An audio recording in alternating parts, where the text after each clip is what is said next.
Assalamualaikum warahmatullahi wabarakatuh. Perkenalkan, nama saya Abdul Fikri Rahmat, NIM 2018 022 0206 dari Agribisnis D 2018. Nah, di sini saya akan mereview buku yang berjudul Manajemen Consulting: A Guide to the Profession, edisi keempat dari Milan Kuber. Nah, buku ini sendiri termuat dalam 38 bab. Nah, yang secara rinci menjelaskan tentang bagaimana konsultan profesional itu. Dan setiap babnya itu dimulai dari dasar pemberian kompleks, dan pada kesempatan ini saya akan mereview salah satu bab, yaitu pada bab ke-23 mengenai berkonsultasi pada peran sosial dan tanggung jawab pada bisnis, atau Consulting on the Social Role and Responsibility of Business. Perlu adanya peran sosial atau kemudian tanggung jawab sosial dari perusahaan kepada masyarakat atau kepada sosial itu, karena memang perusahaan itu berkaitan langsung dengan masyarakat. Tugas dari konsultan atau yang dilakukan konsultan yaitu membantu perusahaan untuk menjalankan peran sosial atau tanggung jawab sosial dari perusahaannya. Nah, perusahaan pasti memiliki kekurangan, dan baik itu kekurangan dari segi pengetahuan maupun kompetensi mereka untuk memenuhi tanggung jawab tersebut. Nah, dan konsultan selain membantu perusahaan untuk menjalankan tugasnya dalam peran sosial, juga meyakinkan lainnya bahwasanya peran sosial dan sesuatu yang fundamental dan penting dalam keberlanjutan dari perusahaan itu. Nah, bab 23 ini akan menjelaskan dalam 6 pokok yang dijelaskan secara rinci bagaimana konsultan itu membantu klien dalam melakukan peran sosial. Yang pertama itu tentang peran bisnis. Nah, kemudian yang kedua itu tentang konsep masa kini dan konsep konsultasi. Dan yang ketiga itu tentang pelayanan konsultasi. Dan yang keempat mengenai tentang pendekatan strategi dan tanggung jawab sosial mengenai spesifik konsultasi dalam berbagai fungsi dan area. Dan yang terakhir itu tentang perspektif di masa depan. Tentang konsultasi pertama mengenai dimensi sosial dalam bisnis itu merupakan suatu hubungan antara bisnis dan masyarakat, dan bagaimana sih hubungan tersebut mempengaruhi terhadap aktivitas atau pengembangan dari masyarakat atau pengembangan dari perusahaan itu sendiri. Dan relasi atau hubungan ini juga merupakan suatu hubungan yang memang sudah kerja dulu dan memang tidak bisa dipisahkan, karena memang perusahaan terdiri dari lembaga-lembaga sosial yang saling berkontribusi untuk memproduksi, melakukan pelayanan, kemudian memberikan barang kepada masyarakat tersendiri, dan perusahaan pastinya juga akan memiliki relasi atau hubungan dengan berbagai hal, termasuk pada pembeli pajak, terus kemudian sosial dan institusi yang lain. Perlu dipahami yaitu dimensi sosial di setiap negara maupun di setiap perusahaan pasti berbeda, karena dimensi sosial itu dipengaruhi oleh berbagai faktor. Ada yang difaktori oleh geografi atau kondisi lingkungan, kemudian dipengaruhi oleh politik atau kondisi pemerintahan. Nah, di sana dipengaruhi oleh kebijakan perundang-undangan seperti itu. Nah, konsultan dan klien itu bekerja sama untuk membuat definisi dimensi sosial tersebut. Pokok pembahasan kedua itu mengenai konsep dan tren masa kini. Dan dalam konsultasi tadi sekolah menjelaskan tentang dimensi atau aspek-aspek yang masuk. Kemudian yang selanjutnya mengenai konsep atau bentuk konsultasi, dari itu tergantung dari perusahaan tersebut.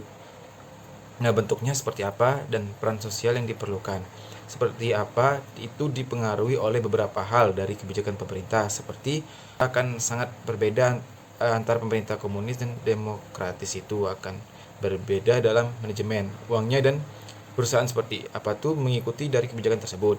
Nah, kemudian yang kedua insentif atau motivasi, dan kemudian ada juga dari krisis atau kejadian dalam suatu perusahaan yang terakhir, dan itu mengenai organisasi yang ikut berperan dalam kebijakan sosial seperti PBB. perusahaan itu berada pada negara yang ikut dalam PBB, maka perlu adanya adaptasi maupun perlu mengetahui tentang bagaimana sih PBB itu dalam mengatur ketenaga kerjaan dari kesehatan maupun dari kemanusiaan. Terus kemudian dari sisi tenaga kerja bisa perusahaan itu menggunakan prinsip-prinsip dari ILO. Nah, ILO itu sendiri merupakan organisasi internasional tentang ketenaga kerjaan yang mengatur tentang bagaimana lingkungan tenaga kerja dan maupun tenaga kerja sendiri tentang bagaimana konsepnya itu langsung. Nah, sekarang pun tentang pelayanan konsultasi. Pelayanan apa sih yang diberikan konsultan kepada pelayanan dan membantu klien untuk melakukan tanggung jawab sosialnya. Jadi memang petinggi-petinggi dalam perusahaan, manajer maupun mereka sama-sama memiliki tanggung jawab dalam sosial ini. Harus transparan, akuntabilitas maupun spesifikasi, cara perhitungan dan jelas seperti itu. Nah, melihat seperti itu maka pelayanan yang diberikan oleh konsultan itu berupa macam-macam yang tergantung dari kebutuhan dan tanggung jawab sosial dari perusahaan strategis, yaitu konsultasi mengenai membantu dan memberikan saran dan dukungan kepada lainnya dalam membuat visi misi dalam perusahaan yang mendukung. Nah, kemudian ada juga konsultasi dalam lingkungan. Jadi konsultan membantu dalam pembuatan pelaporan maupun bagaimana cara setelah membuat konsep ini. Nah, juga membantu dalam pelaporan kepada masyarakat. Nah, bagaimana sih dia bisa diterima oleh masyarakat maupun kepada wartawan dan siapapun yang membutuhkan. Nah, kemudian ada juga konsultan berperan dalam komunikasi. Jadi beberapa perusahaan minimal untuk mengkomunikasikan atau memberikan pengajaran kepada sosial mengenai peran sosialnya. Nah, terkadang menggunakan konsultan sebagai penggantinya seperti itu. Jadi, dia seperti karyawan kontrak itu ada juga konsultan yang memberikan pelayanan berupa dia akan membantu kliennya dalam bermitra atau beretika baik dalam bisnis.